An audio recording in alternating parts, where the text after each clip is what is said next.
قریب المرگ پر آیت الکرسی اور 4 کو پڑھ کر دم کریں۔ سورۃ البقرہ کی آخری 3 آیات اور 6 کلمے پڑھنے کی تلقین بھی کریں اور خود بھی اس کے پاس بیٹھے یہ کلمات پڑھتے رہیں۔ اگر وہ عربی زبان نہیں سمجھتا تو اردو ترجمہ بھی ساتھ بیان کریں۔ قریب المرگ کے پاس سورۃ یاسین، سورۃ صافات، سورۃ احزاب اور سورۃ اعراف پڑھنے کی زیادہ فضیلت ہے۔ جو لوگ یعنی جس پر غسل جنابت فرض ہو چکا ہو، حیضہ یعنی حیض والی عورت اور نفاسہ یعنی نفاس والی عورت کا مرنے والے کے پاس جانا سختی سے منع ہے۔ اس سے رحمت کے فرشتے کراہت محسوس کرتے ہیں۔ مرنے والے کے پاس اونچی آواز میں باتیں کرنے اور رونے سے پرہیز کریں۔ اگر جان نہ نکل رہی ہو اور ممکن ہو تو مرنے والے کی چارپائی کو اس جگہ پر رکھا جائے جہاں وہ اکثر نماز پڑھا کرتا تھا۔ مرنے والا اگر بے چینی محسوس کرے اور ہاتھ پاؤں چڑھائے تو اسے روکنے کی ہرگز کوشش نہ کرے۔ موت کی علامت میں سے یہ بھی ہے کہ ہاتھ پاؤں کا ڈھیلا پڑ جانا اور ناک کا ٹیڑھا ہو جانا، دل کی دھڑکن اور سانس کا رک جانا، آنکھوں میں روشنی کا نہ رہنا اور جسم کی رنگت کا بدل جانا وغیرہ۔ روح نکلنے کے بعد آنکھیں اور ہونٹ بند کر دیں اور دونوں ہاتھوں کو پہلو میں پھیلا دیں۔ پاؤں کے انگوٹھے کسی چیز کے ساتھ آپس میں باندھ لیں۔ کسی کپڑے سے ٹھوڑی کے نیچے سے لے کر سر کے اوپر تک گیرا لگا دیں تاکہ منہ کھلا نہ رہ جائے، کیونکہ اسی حالت میں میت ٹھنڈی ہو جائے تو اس کی حالت تبدیل نہیں ہوتی۔ میت کے زیورات اور انگوٹھیاں وغیرہ بھی جلد اتار لی جائیں تاکہ بعد میں سوجن کی وجہ سے اتارنے میں دقت پیش نہ آئے۔ میت کو کسی کپڑے وغیرہ سے ڈھانپ دے، اکیلا نہ چھوڑیں۔ اگر رات ہو تو اس کے پاس روشنی کا انتظام کریں۔ میت کے پاس قرآن پاک کی تلاوت اور ذکر و اذکار کرتے رہیں اور موت کے بعد اس کی تدفین میں جلدی کریں۔ یہ ایک مذہبی رسم ہے جس کے ذریعے مردے کو الوداع کہنے کے ساتھ ساتھ تعلیم و ہدایت بھی دی جاتی ہے، اور یہ اصلاحی تلقین ہے کیونکہ ہمارا عقیدہ ہے کہ مرنے کے بعد مردے کو اللہ تبارک و تعالیٰ کے حکم سے زندہ کیا جاتا ہے اور 2 فرشتے مردے سے سوال و جواب کرتے ہیں۔ مرنے کے بعد ہر انسان کے نامہ اعمال کی کتاب بند ہو جاتی ہے، کیونکہ اب وہ نہ کوئی نیکی کرنے کے قابل رہتا ہے اور نہ ہی کوئی گناہ اس سے سرزد ہو سکتا ہے۔ ہاں، مگر بالواسطہ نیکیوں کا اجر اسے ضرور ملتا رہتا ہے۔ وہ نیک اعمال جن کا آغاز اس نے اپنی زندگی میں کیا تھا اور وہ اس کے بعد بھی جاری رہے، ان کی جزا اس کو برابر ملتی رہے گی، یا وہ ثواب جو اس کے عزیز رشتہ دار اس کو ایصال کریں گے۔ اسی طرح اگر مرنے والے نے اپنی زندگی میں کسی برے عمل کی بنیاد رکھی تھی جو اس کے مرنے کے بعد بھی جاری رہا، تو وہ بھی اس کے لیے دردناک عذاب کا موجب بنا رہے گا۔ حضور نبی کریم صلی اللہ علیہ وآلہ وسلم کی ایک حدیث کا مفہوم ہے کہ مرنے کے بعد انسان کا عمل موقوف ہو جاتا ہے، مگر 3 چیزوں کا ثواب جاری رہتا ہے۔ صدقہ جاریہ، مثلاً رفع عامہ کے وہ کام جو اس نے عوام کے لیے جاری کیے، علم جو اس نے پھیلایا اور لوگ اس سے مستفید ہوتے رہے، نیک اولاد جس کی اس نے اچھی تربیت کی اور وہ اس شخص کے مرنے کے بعد نیک اعمال بجا لاتی رہی۔ یہ وہ اعمال ہیں جن کا سبب مرنے والا خود ہوتا ہے، لیکن کچھ ایسے عوامل بھی ہوتے ہیں جن کا سبب مرنے والا خود نہیں ہوتا، بلکہ اس کے دوست، احباب اور عزیز رشتہ دار ہوتے ہیں جو نیکی کے کام سر انجام دیتے ہیں اور اس کا ثواب اسے ایصال کرتے رہتے ہیں۔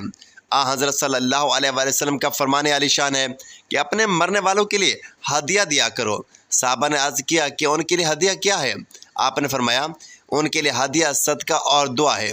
نیز فرمایا کہ مومنوں کی روح ہر جمعہ آسمان پر اپنے اپنے گھروں کے سامنے آتی ہیں اور درد بھری آواز میں پکار کر کہتی ہیں، اے میرے اہل و عیال، اے میرے ماں باپ اور رشتہ داروں، جو مال ہمارے ہاتھوں میں تھا اس میں سے ہم پر مہربانی کرو کہ اس مال کا حساب اور عذاب تو ہم پر ہی ہے، مگر اس سے فائدہ اور لوگ حاصل کرتے رہیں گے۔ اس طرح سے ہر ایک روح اپنے رشتہ دار اقربا سے فریاد کرتی رہتی ہے اور کہتی ہے، 1 روپیہ یا 1 روٹی یا 1 کپڑا خدا کی راہ میں دے کر ہم پر مہربانی کرو۔ حضرت ابو ذر غفاری کے جوان بیٹے کا انتقال ہو گیا۔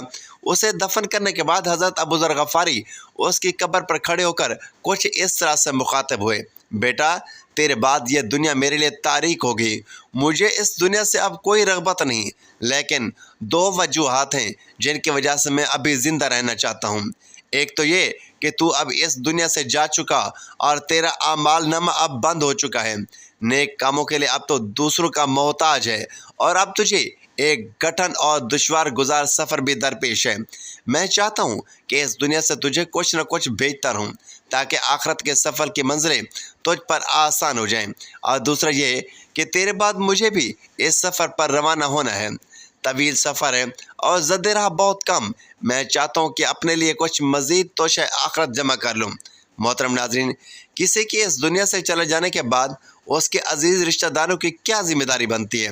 سب سے پہلے تو اس مرحوم کے واجبات کی ادائیگی کا انتظام کیا جائے۔ اسے اگر کسی کا قرض دینا ہے تو وہ ادا کیا جائے۔ اگر اس پر حج واجب تھا اور زندگی میں وہ کسی وجہ سے حج کی ادائیگی نہ کر سکا تو ایک آدمی کو مقرر کیا جائے جو اس کی طرف سے حج کر سکے۔ اگر اس کے ذمہ قضا نمازیں ہیں تو ان کی ادائیگی کا اہتمام کیا جائے۔ اس کی طرف سے قضا روزے رکھے جائیں۔ اگر بغیر اجرت کے کوئی آدمی میسر نہ ہو تو اجرت پر بھی کسی آدمی سے ان کی ادائیگی کروائی جائے۔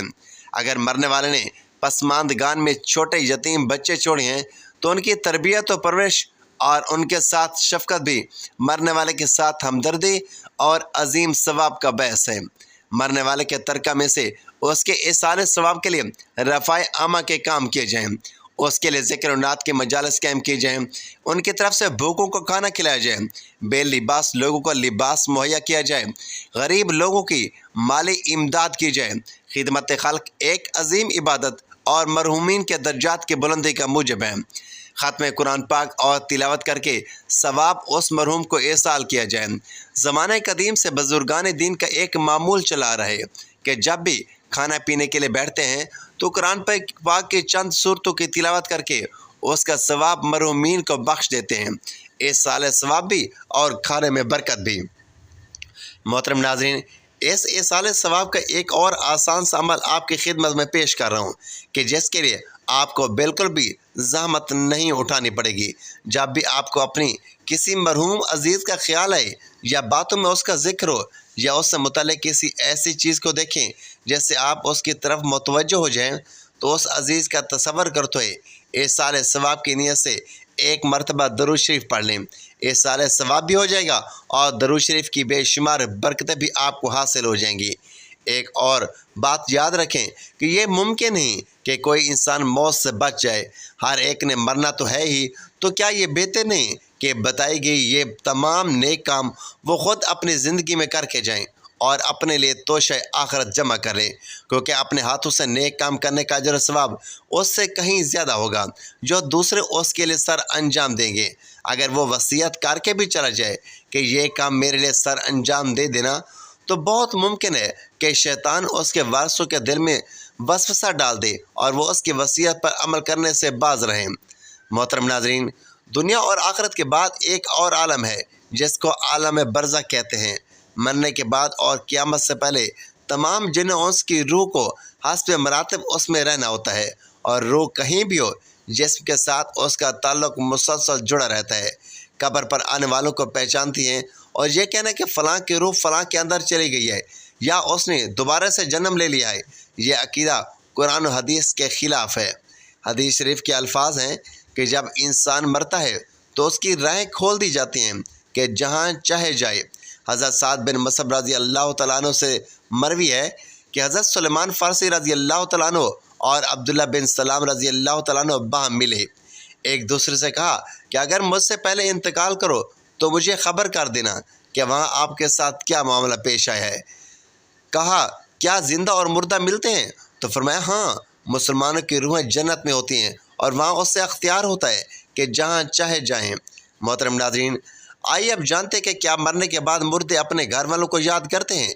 دیکھیں، جب کسی انسان کا انتقال ہو جاتا ہے تو مرنے والے شخص کو یہ معلوم ہوتا ہے کہ ہم اس دنیا سے منتقل ہو کر اس دنیا یعنی عالم برزخ میں آ گئے ہیں، اور اس کو یہ ساری چیزیں یاد ہوتی ہیں کہ ہمارا گھر ہے اور مکان ہے، رشتہ دار ہیں، عزیز و اقارب ہیں اور بہن بھائی ہیں، اور ہماری ایک فیملی ہے۔ اور یہاں تک کہ جب اس مردے کی روح نکل جاتی ہے اور جب اس کو دفنایا جا رہا ہوتا ہے تو اس وقت تو مردہ اپنی آنکھوں سے ساری چیزوں کو دیکھ بھی رہا ہوتا ہے، یعنی اس کی جو روح ہوتی ہے وہ ان ساری چیزوں کو دیکھ رہی ہوتی ہے، اور اس کو یہ معلوم ہوتا ہے کہ اب ہمیں کفن پہنایا جا رہا ہے اور اب ہمارے جنازے کو اٹھایا جا رہا ہے۔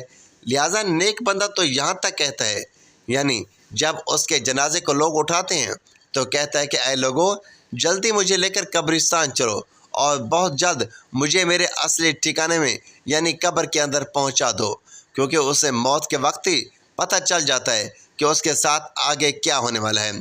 لہٰذا مومن بندہ یہ کہتا ہے کہ مجھے جلدی لے چلو، مجھے قبر کے اندر اتار دو اور مجھے میرے اصلی ٹھکانے تک پہنچا دو، کیونکہ نبی کریم صلی اللہ علیہ وآلہ وسلم نے ارشاد فرمایا ہے، دنیا مومن کے لیے قید خانہ ہے اور کافر کے لیے جنت ہے۔ جو بھی گنہگار، فاسق و فاجر اور بے نمازی انسان ہوتا ہے وہ چیخ چیخ کر یہ کہتا ہے کہ اے لوگوں، تم مجھے کہاں لے کر جا رہے ہو؟ وہ اپنی فیملی سے کہتا ہے کہ میں نے اپنے بچوں کے لیے بہت زیادہ کمایا ہے اور ان کے لیے گھر مکان بنایا ہے، اور اب وہی بچے مجھے میرے گھر سے نکال کر اندھیرے کمرے میں لے جا رہے ہیں۔ اسے بہت گھبراہٹ ہو رہی ہوتی ہے اور وہ اپنی زبان سے کہنے کی کوشش بھی کرتا ہے کہ اے لوگوں، مجھے مت لے کے جاؤ۔ بہرحال جب اسے قبر کے اندر رکھ دیا جاتا ہے تو اسے یہ معلوم ہوتا ہے، وہ یہ جانتا ہے کہ اب وہ قبر کے اندر ہے اور اس کی فیملی پچھلی دنیا میں جس میں وہ پہلے تھا وہاں اس کی فیملی اور اس کے رشتہ دار موجود ہیں، یہاں تک کہ جب کوئی انسان اپنے مردے کی قبر پر جاتا ہے تو وہ مردہ اپنی قبر پہ اس آنے والے کو پہچان بھی لیتا ہے کہ یہ ہمارا فلاں شخص ہے۔ اگر باپ قبر کے اندر ہے تو وہ پہچان لیتا ہے کہ میری قبر پر آیا ہوا میرا بیٹا ہے یا میرا بھائی ہے یا میرا فلاں رشتہ دار ہے۔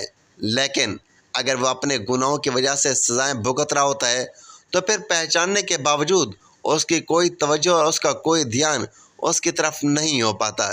جب بھی کوئی مسلمان کسی قبر پر جاتا ہے تو کیا کہتا ہے؟ یقیناً وہ یہی کہتا ہے کہ السلام علیکم یا اہل القبور، یعنی اے قبر والو، تم پر سلامتی ہو۔ اس سے مراد وہ فرشتے ہیں جو قبر کے اندر ہیں اور وہ مردہ ہے جو قبر کے اندر ہیں۔ اس کو یہ بات معلوم ہوتی ہے اور پھر وہ وہاں سے یاد بھی کر رہا ہوتا ہے اپنے گھر والوں کو۔ جب وہ یاد کرتا ہے اور پھر نبی کریم صلی اللہ علیہ وسلم نے ارشاد فرمایا، جب کوئی شخص اپنے کسی مرحوم یعنی کسی مردے کے لیے ایصال ثواب کرتا ہے تو جب اس کے لیے وہ تحفہ بنا کر اس کو پیش کیا جاتا ہے تو وہ بہت ہی خوش ہوتا ہے اور اس کو ایسی خوشی ملتی ہے اس وقت اس سے پہلے اس کو ایسی خوشی نہیں ملی ہوتی۔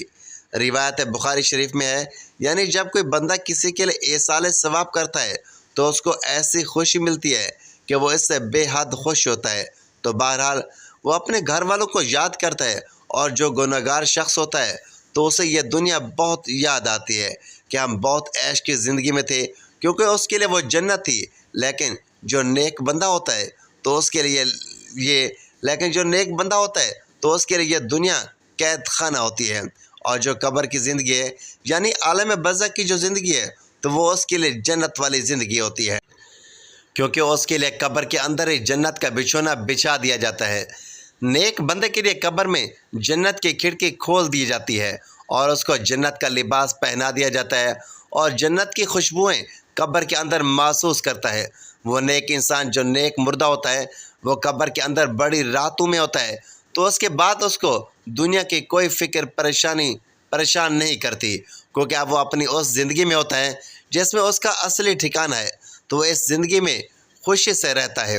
اور نیک لوگ ایسے ہوتے ہیں، جب ان کا انتقال ہوتا ہے تو ان کو ایسے سلا دیا جاتا ہے جیسے نئی نویلی دلہن ہو۔ معلوم ہوا کہ جو نیک بندہ ہے اس کی روح بڑے عیش و آرام میں رہتی ہے اور اس کو دنیا میں کسی طرح کی کوئی فکر نہیں ہوتی، اور جو گناہ گار بندہ ہوتا ہے اس کی یہ دنیا بھی بہت یاد آتی ہے اور وہ قبر کی سختیوں سے بہت پریشان ہوتا ہے۔ بہرحال جو اصل چیز ہے وہ عمل ہے، اور عمل پر یہ ساری چیزیں ہیں۔ اگر انسان کے اعمال اچھے ہوتے ہیں تو موت سے اچھا کوئی پیغام نہیں، اور اگر انسان کے اعمال برے ہوتے ہیں تو موت سے برا کوئی پیغام نہیں۔ قرآن کریم میں اللہ تبارک و تعالیٰ کا ارشاد ہے، تم اپنے رب سے گڑ گڑا کر اور دونوں صورتوں میں دعا مانگا کرو کہ بے شک وہ حد سے بڑھنے والوں کو پسند نہیں کرتا۔ رسول اللہ صلی اللہ علیہ وآلہ وسلم کا ارشاد ہے، جو مسلمان میت کی نماز جنازہ ادا کرے، جو اللہ تبارک و تعالیٰ کے ساتھ کسی کو شریک نہیں ٹھہراتے، تو اللہ تبارک و تعالیٰ اس میت کے حق میں ان کی سفارش کو ضرور قبول فرماتا ہے۔